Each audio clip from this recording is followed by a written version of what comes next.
My name is Olivia Carter, and I'm 28 years old. 6 months ago, my sister stole my fiancé and sent me a wedding invitation with a handwritten note that said, "Come see what true love actually looks like." She thought I'd be too devastated to show up. She thought I'd stay home and cry while she married the man I'd loved for 3 years. She was wrong. I arrived at her wedding dressed in white, tears streaming down my face. The entire church went silent. My sister's face drained of color. But when the priest asked if anyone objected to the marriage, I stood up. And when he handed me the box he'd been holding, my sister saw what was inside. That's when she realized she hadn't stolen my fiancé. She'd inherited my problem. Before I tell you how my sister's perfect wedding became the worst day of her life, I need you to do something. If you've ever been betrayed by someone you trusted completely, hit that subscribe button right now. Drop a comment with where you're watching from, and the worst betrayal you've ever experienced. Your stories keep me going. Now let me take you back to where this nightmare began. It started 8 months ago at a family dinner. I'd been engaged to Derek Mitchell for 6 months. We'd been together for 3 years, met through mutual friends, and everyone said we were perfect for each other. He was charming, successful, worked in finance, and knew exactly what to say to make me feel special. My younger sister Amber was single at the time. 25 years old, bouncing between jobs, still living at home with our parents. She'd always been the dramatic one, the one who needed constant attention, the one who'd cry if she wasn't the center of every conversation. That night at dinner, Derek couldn't stop complimenting Amber's new haircut. Couldn't stop asking about her life. Couldn't stop laughing at her jokes. I noticed, but I didn't say anything. Because that's what good sisters do, right? They don't get jealous. They don't make scenes. They trust. 2 weeks later, Derek started working late. A big project, he said. Couldn't make our dinner plans. Couldn't meet for coffee. Barely answered my texts. Give him space, my mother said. Successful men are busy men. 3 weeks after that dinner, I came home early from work with the flu. I was going to surprise Derek, make some soup, spend the afternoon together. I found Amber's car in his driveway. I sat in my car for 10 minutes, telling myself there was an innocent explanation. Maybe she needed advice. Maybe she was dropping something off. Maybe I was being paranoid and insecure. Then I saw them through the living room window. Kissing. Not a friendly peck. Not an accidental moment. A deep, passionate kiss that made it clear this wasn't the first time. I drove home in a daze. Didn't confront them. Didn't call. Just went home, got in bed, and stared at the ceiling. The next morning, Derek texted, "Sorry I missed your calls yesterday. Project ran late. Love you." I didn't respond. That afternoon, Amber called. "Hey, wanna grab lunch? I have something exciting to tell you." Something exciting. My stomach turned. I met her at our usual cafe, the one where we'd been having sister lunches since we were teenagers. She was glowing. Radiant, guilty. "So," she said, stirring her latte, "I've been seeing someone. Oh, and it's serious. Like, really serious. I think he might be the one." I felt my hands go numb. "That's wonderful," I heard myself say. "Who is he?" "Well?" She bit her lip, trying to look conflicted but really just enjoying the drama. "That's the complicated part. You know him, Amber, it's Derek." She said it so casually. Like she was telling me she'd bought a new dress. "You're Derek? Well, I guess he's not really your Derek anymore. He's mine now. We've been seeing each other for a month, and Olivia, it's like nothing I've ever experienced. He says what we have is real love. That what you two had was comfortable, but not passionate." I sat there, frozen, while my sister explained how she'd stolen my fiancé. "I know this is hard to hear," she continued. "But he was never really yours. You can't own someone's heart. And his heart belongs to me now. He's going to break up with you this week. I wanted to tell you first, sister to sister." How considerate. I knew you'd understand. You're so rational, Olivia. That's always been your thing. You'll find someone else. Someone more suited to your personality. Someone less exciting. I stood up, left money on the table, walked out without another word. That evening, Derek came over, sat me down, gave me the speech. "I care about you so much. You're an amazing person. But I've realized we want different things. I need passion, adventure, someone who challenges me. Someone like Amber. His face went pale. She told you. This afternoon, over lattes. Olivia, I'm sorry, I never meant for this to happen. But I can't ignore what I feel. Get out. Can we at least talk about get out? He left. Took his things. Took 3 years of my life. Took the ring that had belonged to his grandmother. I thought that was the end of it. I thought I'd grieve, move on, rebuild my life. Then the wedding invitation arrived. Cream-colored cardstock with gold lettering. Derek Mitchell and Amber Carter request the pleasure of your company at their wedding ceremony. 6 months after they'd started their affair, they were getting married. And inside, a handwritten note from Amber. I know this is hard, but I'd really love for you to be there. Come see what true love actually looks like. Maybe it'll inspire you to find the same. No hard feelings, right? Love you, sis. No hard feelings. My mother called that evening. You'll come to the wedding, won't you? It would mean so much to Amber, and we need to show everyone we're a united family. She stole my fiancé. She fell in love. It happens. You're not the first woman to lose a man to someone younger and more vivacious. Be graceful about it. My father was more direct. Come to the wedding or don't come to family events anymore. Your choice. So I had 2 options. Show up to my sister's wedding to my ex-fiancé, or lose my entire family. I chose option 3. I called Derek. Olivia. He sounded surprised. I wasn't sure we need to talk, in person, it's important. We met at a neutral coffee shop. He looked uncomfortable, guilty, ready for me to cry, or beg, or make a scene. Instead, I was calm. I've been thinking about everything that happened, I said. And I want to apologize, for not being what you needed. For being boring. For not appreciating you the way Amber does. He relaxed slightly. Olivia, you don't have to. I do. Because I've realized something. You and Amber are perfect for each other. You both need constant excitement. Constant validation. You're both impulsive and passionate and dramatic. Thank you for understanding. There's something I want to give you. For the wedding. A gift. I handed him a small box. You don't have to, I want to. Open it at the wedding. During the ceremony. When the priest asks if anyone objects. He looked confused but took the box. Okay. Thank you. No. Thank you. We parted ways. He had no idea what was in the box. And I had no intention of telling him. The next few weeks I prepared. Not for the wedding. For the aftermath. I hired a lawyer. Went through every document, every receipt, every text message from the past 3 years. And I found gold. Derek had been lying to me about more than just Amber. He'd been lying about his job, his finances, his entire life. The successful finance career was a series of failed ventures and mounting debt. The luxury car was leased under someone else's name. The fancy apartment was actually owned by his parents, who'd been bailing him out for years. And Amber had no idea. She thought she'd stolen a prize. She'd actually inherited a disaster. My lawyer compiled everything into a detailed report. Bank statements showing overdrafts. Credit card debt totaling $150,000. 3 separate loan applications he'd submitted using my name and forged signature. Identity theft. Fraud. Criminal offenses. We put it all in that little box. Along with a flash drive. And a letter. The morning of the wedding, I woke up with absolute clarity. I put on a white dress. Not a wedding dress, but close enough. Cream-colored, elegant, impossible to miss. My phone buzzed with texts from my mother. Please don't make a scene. Please, just stay home. Please, think about the family. I drove to the church. St. Paul's Cathedral, the same church where my parents had gotten married.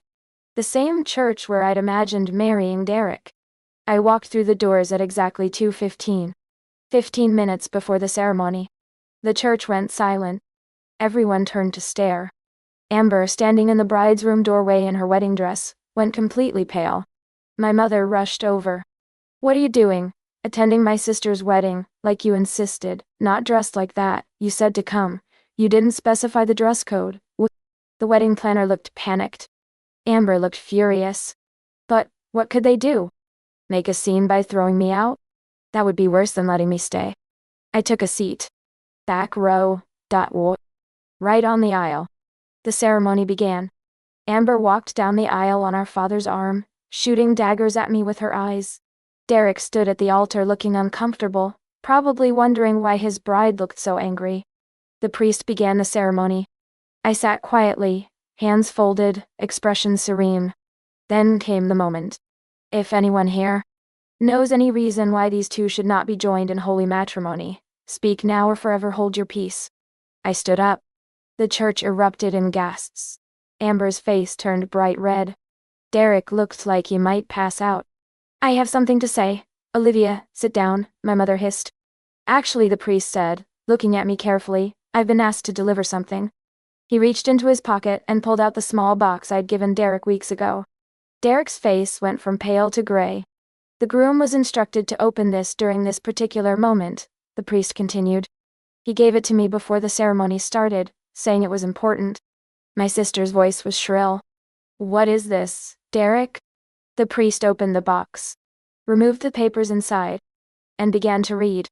Derek Mitchell currently has $150,000 in credit card debt. He has 3 separate bank accounts, all overdrawn. He has been living off his parents' financial support for the past 7 years. He is currently being investigated for identity theft and fraud for applying for loans using his former fiancé's information, without her knowledge or consent. The church was dead silent. The priest continued. Additionally, there is evidence here suggesting he has been maintaining a separate relationship with someone named Rachel for the past 8 months, the same 8 months he's been engaged to the bride. Amber sound like a wounded animal. I have text messages, bank statements, and photographs on this flash drive. The letter here is from Olivia Carter's attorney, stating that criminal charges will be filed on Monday unless Derek turns himself in to authorities voluntarily. The priest handed everything to Amber. She stared at the papers, her hands shaking, her perfect wedding makeup starting to run as tears formed. I would also like to read this note from Olivia, the priest said. Dear Amber, you wanted me to come see what true love looks like? So I did. True love is honest. True love is faithful. True love doesn't steal. What you have isn't true love. It's true delusion. Enjoy your prize. Love. You're a sister. I stood up and walked out of the church. Behind me, chaos erupted. Amber screaming. Derek trying to explain. Guests murmuring. My mother sobbing. I got in my car and drove away from that church, from that disaster, from that family, feeling lighter than I had in months. The aftermath was spectacular. Amber called off the wedding. Obviously. The relationship imploded within hours. She'd discovered Derek had been cheating on her with Rachel, the woman he'd been seeing before me, during me, and after me. He'd been playing all of us. The financial revelations were even worse. Derek's parents cut him off completely after learning about the fraud. The loans he'd applied for using my information meant I had to file a police report. Identity theft charges were filed. Derek was arrested 3 days after the wedding that never happened. My parents were furious with me. You ruined your sister's wedding. You humiliated her in front of everyone. No, I said calmly. I saved her from marrying a criminal. You're welcome. You did this out of spite. I did this because she deserved to know the truth before legally binding herself to a con artist. If I'd told her privately, would she have believed me? Or would she have accused me of being a jealous ex? They had no answer to that. Amber didn't speak to me for 2 months. When she finally did, it wasn't an apology. It was an accusation. You knew all along, and you let me get all the way to the altar before saying anything. I tried to tell Derek to open the box before the wedding. He chose not to. I gave him every opportunity to come clean. You should have told me. Would you have listened? Be honest, Amber. If I'd come to you and said Derek was a fraud, would you have believed me? Or would you have thought I was just a bitter ex trying to ruin your happiness? She went quiet. Because we both knew the answer. The criminal trial took 6 months. Derek pled guilty to identity theft and fraud. He got 18 months in prison and 5 years probation. His parents had to sell their house to pay restitution to his victims. I wasn't the only one he'd scammed. Amber moved back home, devastated and humiliated. The story had made local news. Wedding halted after bride discovers groom's secret criminal life. She couldn't go anywhere without people recognizing her. The woman who almost married a con artist. The sister who'd stolen her sibling's fiancé only to discover he was worthless. Meanwhile, my life improved dramatically. I'd started going to therapy after the breakup. Worked through not just the betrayal but years of family dysfunction. Realized that my parents had always prioritized Amber's feelings over mine. Had always expected me to be the bigger person, the understanding one. The one who sacrificed. Not anymore. I set boundaries. Hard ones. No more family dinners where I was expected to comfort Amber about losing the man she stole from me. No more phone calls where my mother guilt-tripped me for ruining the wedding. I didn't ruin anything, I'd say. I revealed the truth. If the truth ruined it, maybe it wasn't worth having. I also started dating again. Carefully, cautiously, with much better judgment. His name is Nathan. He's an architect, genuinely successful, completely honest about his life. We met at a coffee shop 6 months after the wedding disaster. He knew my story, had seen it on the news, and asked me out anyway. That took guts, he said on our first date. Standing up in that church. Most people would have just let it happen. Most people aren't watching their sister marry a man who committed crimes in their name. Fair point. We've been together for 8 months now. He's met my parents exactly once, at my insistence, and they were cold and distant. They blamed me for Amber's unhappiness, for the family's social embarrassment, for not just letting it go. But Nathan saw through it immediately. Your family scapegoated you, he said afterward. Amber does something terrible, but somehow you're the villain for exposing the consequences. Exactly, you know you don't owe them anything, right? It took me a long time to believe that. But I'm starting to. 1 year after the wedding that never happened, Amber reached out. Not with an apology. With a request. She'd started dating someone new. Wanted me to meet him. Wanted my approval before things got serious. I've learned my lesson, she said. I want to make sure he's actually a good person this time. You're good at seeing through people. I almost laughed. Amber, I'm not going to vet your boyfriends, but you'd be so good at it. And I trust your judgment now. Now? After you ignored my judgment, stole my fiancé, and then blamed me for exposing his crimes? I know. I was terrible. I'm sorry. But can't we move past it? Moving past it requires actually acknowledging what you did. Not just that you were terrible, but specifically what you did, and why it was wrong. She was quiet for a long moment. I stole your fiancé because I was jealous of you. You always had your life together, and I felt like I was failing at everything. When Derek paid attention to me, it felt like I'd finally won at something. I didn't care that I was hurting you. I only cared about myself. It was the most honest thing she'd ever said to me. Thank you for saying that. Does that mean we can start over? No. It means I accept your apology. But starting over isn't possible. Too much damage has been done. No, none. So we're just never going to be sisters again? We'll always be sisters. But we're not going to be close. We're not going to be friends. We're going to be polite strangers who share DNA and show up to major family events. That's so cold. That's called boundaries, Amber. You don't get to destroy someone's life and then expect everything to go back to normal because you apologize. She cried. Called me heartless. Said I was holding a grudge. But I wasn't holding a grudge. I was protecting myself. There's a difference between forgiveness and reconciliation. I forgave Amber for being selfish and cruel. But that doesn't mean I have to let her back into my inner circle. Forgiveness is. For me. Reconciliation is earned. And she hasn't earned it. My parents still don't understand. They want the picture-perfect family where everyone gets along and no one mentions uncomfortable truths. But I'm done pretending. Done smoothing things over. Done being the bigger person while everyone else gets to be their worst selves without consequences. At Nathan's sister's wedding last month, someone asked me about my family. I gave them the truth. My sister stole my fiancé. I exposed him as a criminal at their wedding, and now we're estranged. The woman looked shocked. Then she laughed. Good for you. Family doesn't give you a free pass to be terrible. Exactly. 2 weeks ago, Derek got out of prison. He tried to contact me through social media. A long message about how sorry he was, how he'd changed, how he hoped I could forgive him. I blocked him without responding. Some people don't deserve closure. Some apologies don't deserve acceptance.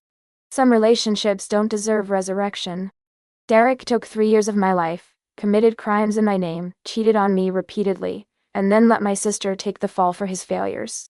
He can live with the consequences. Last weekend, Nathan asked me to move in with him. His place is bigger, closer to both our jobs, has room for a home office. I said yes. My mother's response when I told her, "What about when you break up? Moving in is such a commitment. Are you sure you're ready? Remember what happened with Derek?" My response, "Nathan isn't Derek. And if I break up with Nathan, I'll move out. That's how moving in works. I just don't want to see you get hurt again. Then support me instead of predicting my failure." She didn't know what to say to that. The truth is, I don't know if Nathan and I will work out long term. Nobody knows that about any relationship. But I do know that he's honest, kind, supportive, and treats me like an equal partner. And if it doesn't work out, I'll survive. Because I survived much worse. I survived betrayal by someone I loved. I survived my sister's cruelty. I survived being scapegoated by my family for refusing to accept mistreatment. I survived being the villain in their story just because I told the truth. And honestly, being the villain is better than being the victim. Your worth is not determined by how much you're willing to tolerate. Your loyalty is not measured by how many times you let people hurt you. And protecting yourself is not the same as being cruel. If you made it this far, you understand what it's like to be betrayed by people you trusted. Hit that subscribe button for more stories about women who refuse to be doormats. Drop a comment about a time you had to choose yourself over keeping the peace. Your courage matters. Hit like if you believe forgiveness doesn't require reconciliation. And share this with someone who needs to hear that exposing the truth isn't the same as causing a problem. Remember, sometimes the most loving thing you can do is refuse to protect someone from the consequences of their actions. Until next time, this is Olivia, reminding you that standing up in that church wasn't about revenge. It was about making sure the truth couldn't be buried under pretty flowers and false promises.